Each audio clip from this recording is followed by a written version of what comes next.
Good morning, dear followers. As guest of the month, we have the honor to receive a visit of Miss Elcia Grandcourt, Director of Regional Program for Africa of the UNWTO, that means United Nations World Tourism Organization. Good morning, Good morning, Frank. Elcia. So thank you for visiting us.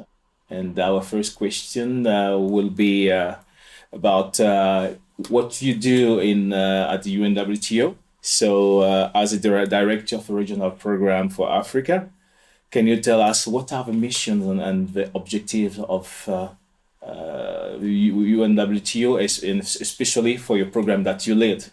Thank you, Frank, and thank you for giving us, UNWTO, this opportunity to be on this platform. We also feel very honored. UNWTO, as you know, is the United Nations specialized agency in the field of tourism. And we are mostly responsible for the promotion of responsible, sustainable, and universally accessible tourism. We also implement the Global Code of Ethics for tourism.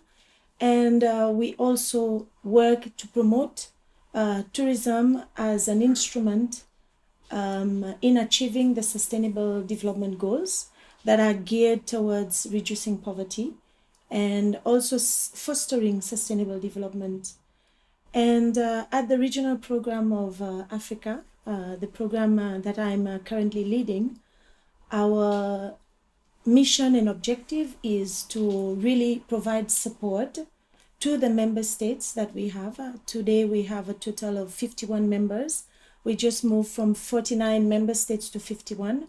UNWTO has just concluded its 22nd General Assembly that was held in Chengdu in China, whereby we achieved quite a few historical achievements, in the sense that we had the appointment of a new Secretary General elected, as well as we had the approval from the member states on the Convention of Ethics, and we had an addition to the member states, being two members from the Africa region, the L'Union des Comores, which is a group of islands in the Indian Ocean, as well as the Federal Republic of Somalia. So in total, we have now 158 member states, and UNWTO, as you may know, also consists of the private sector organizations under the affiliate programs, of which there are over 500 members of the affiliate programs.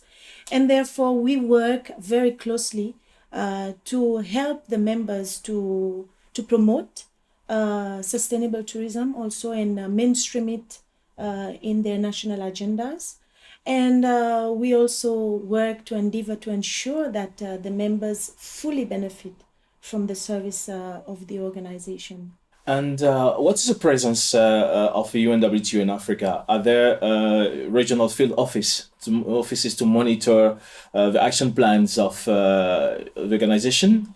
Or if not, how do you compensate this lack? Well, UNWTO, as you may know, we are one of probably the smallest agencies of the UN system. And we are currently headquartered in Madrid, in Spain. Our work normally focuses on two lines of approach, on the political level as well as the technical level.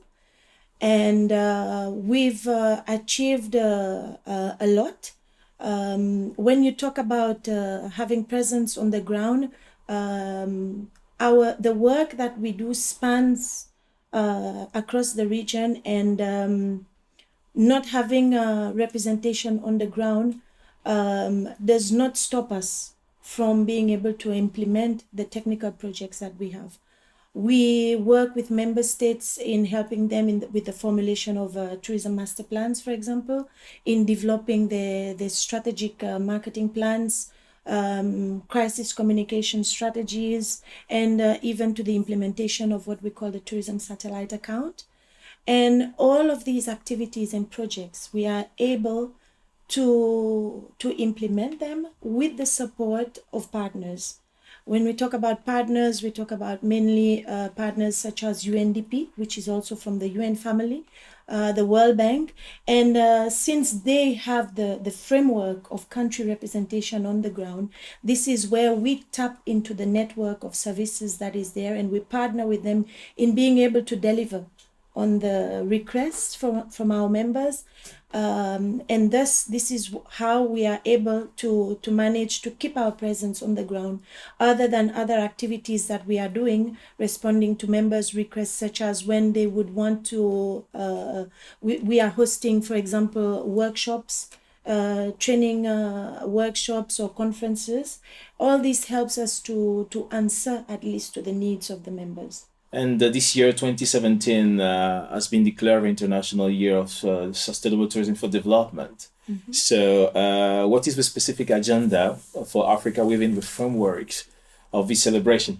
Well, as you know, as you've rightly mentioned, this year has been declared the International Year for Sustainable Tourism Development, and UNWTO has been mandated as the agency to implement the activities and different conferences and workshops around the promotion of this year. We have focused on three primary goals, which is to raise awareness on the contribution of sustainable tourism development, mobilize the stakeholders, and at the same time to foster change in policies as well as business practices and consumer behavior in tourism.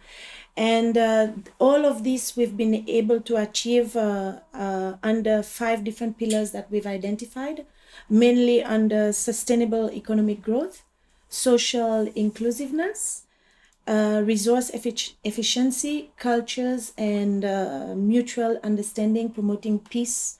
And all of these we've been able to achieve by different activities that has spanned across the globe, ranging from workshops, as I mentioned, or conferences. And in the Africa region, we will very soon be celebrating one of the flagship events of the International Year for Sustainable Development.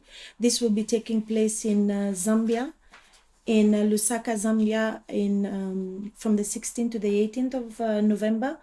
And the theme of the conference, which is an international conference, would be on promoting sustainable tourism as a tool for inclusive growth and community engagement in Africa. And there we are calling on all the members and our partners to join us, because this would be a very important conference, not only because we're celebrating the International Year, but also because it's an opportunity to show what a country like Zambia, for example, has been able to achieve under this banner of International Year. There are 3 main activities planned around this event. We will be going to the South Luangwe Park, especially because Zambia wants to position this park as a sustainable development park. And then we will have, of course, the international conference, of which I named the theme, whereby we are inviting ministers, partners, as well as the public sector to join us on a discussion panel around the thematic. And every year Zambia is hosting a carnival, Padmozi Carnival, and this ties in with the time that we are there, and so it would also be the time to showcase the cultures of the country. And there again it shows that at least 3 of the 5 pillars that I've mentioned is covered there, from culture to environment and sustainable development. So we also know that the entire world is under the threat of global terrorism, climate change, natural disaster. What's the strategy to support the African state in order to react and then to communicate in crisis situation? Mm-hmm. Frank, you know that today we live in times of uncertainty. Yeah. And this is related to both political as well as economical environment that we are in, that is constantly changing. And crises can happen at any time, at any moment, and in any place. The one thing that we work with members is to at least support them in having a strategy in place for them to be able to at least react when the time comes, because disasters and crises can happen, either man-made or natural disasters, and as I said, at any moment. And at the UNWTO, we work very closely with members on this front. We've seen in our region quite a number of incidents that has happened and that has hampered on the international arrivals of these countries that depend, some of them heavily on tourism, and they've been highly affected. And one of the tools that we have at UNWTO and that we've prepared specifically to help members to react in these time of crises is what we call the Toolbox on Crisis Communication. This is a tool that is available for our members to make use of. It consists of different templates, different protocols of how to react in times of crises. And once members sign the license agreement, they are able to make use of this.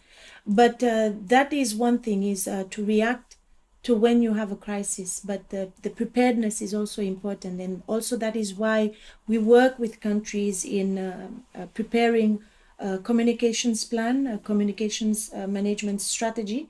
Currently, we are in the process of working with one of our member states on this, and we have other members now that are waiting for us to give them this support, because as I mentioned, it's a region where we've been highly affected. And it is really important for us to work with our members in helping them to at least have a degree of preparedness in order to be able to deal with such eventualities. As an expert in African country, where do you see the opportunities in the sector? And what is the importance of the government and the private sectors and international investors?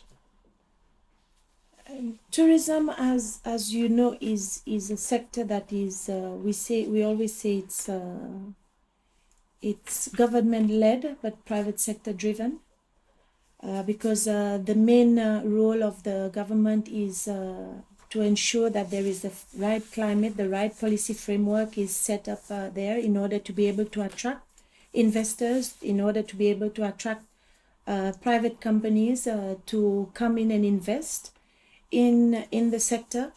And in our region, Africa, an area where there is opportunities for growth is mainly under what we call the MSMEs, which are the micro, small and medium enterprises. There are a lot of opportunities abound in our region. World Bank has done research and reports on this, saying exactly in terms of creation of jobs that it can bring to the economy of a country, and especially targeting on the youth and women in employment, which is very critical and important. So I think this is one area that has a lot of opportunities, especially in developing countries, and this is where you can see more and more the focus is in the region as well. The 22nd General Assembly has chosen a new Secretary General, and whose name is Mr. Zurab Bololishkashvili. What are the upcoming Secretary General orientation and perspective toward the African member state for this new period ahead? Mr. Zurab Bololishkashvili has been appointed as the Secretary General for UNWTO, and he will take office at the beginning of January next year, 2018. And I'm sure you have followed as well as been in the public domain when there was the preparation and campaign to this election, whereby Mr. Bololishkashvili has presented his statement of intent and policies that he wants to bring to the organization. And his position is very clear that Africa is a sector that has to be given a priority, especially where we talk about there are opportunities abound. And I'm sure in his strategy, he has envisioned a space especially for a special program for Africa, where with his vision, when he joins with the team, he'll be able to map it out. As a woman, that you serve as a model for other women, especially in Africa. So, which message will you send to these African women following you? Which is the role you think women must have in the future of the industry in the continent? I'm not sure whether they are following me, but still, I would say it is very important for you to believe in what you do, first and foremost. And I think with the right support, with the right guidance, we all have dreams. We all dream big, and which is very important. The one thing is to believe in what you do, to keep the determination, and to remain focused. Tourism is a sector that is very challenging, very hard. It involves a lot of sacrifices, even on a personal level. But if one is able to balance this, and you are able to balance both your professional and your personal life, this is very important. Obviously, knowing what is the most critical and important to you. I think this is one of the things that you should remain focused and centered on, is to know what you want and work towards achieving it. Challenges will always be there, but always try to turn these challenges into opportunities. Always try to see the best out of things, because when you see the best out of something, this is what can continue to push you towards achieving your goals. What is for you an extraordinary woman? Do you consider yourself an extraordinary woman? I don't really think this is something that somebody should say about herself, but rather that you are seen as by the values you demonstrate and you show. For me, extraordinary woman is somebody that the society can look up to, that can identify with, somebody that can be seen as a role model, somebody that can impact positively on others as well.